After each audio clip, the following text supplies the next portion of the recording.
सदियाँ गुजरी हैं और मुसलमानों का 1400 सदियों में यही अमल रहा है कि किसी औरत ने मर्द की इमामत नहीं कराई। सारे अइम्मे सलफ़ और खलफ़ का इस मसले पर इजमा है। औरतों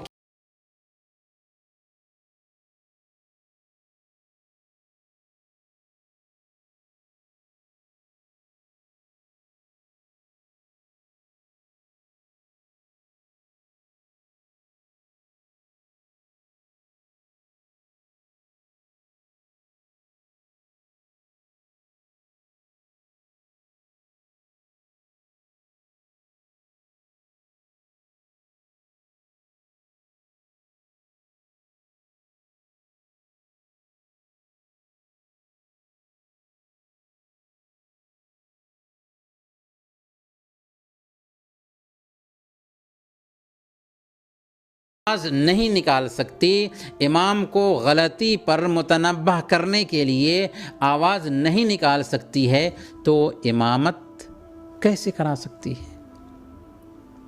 हाँ,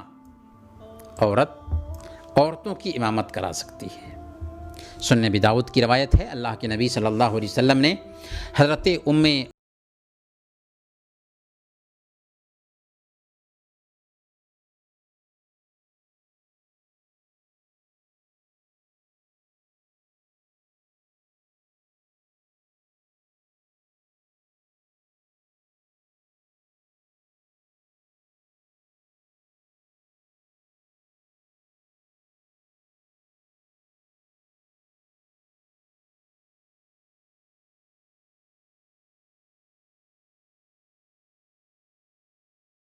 और वो उन औरतों के बीच में खड़ी हुई।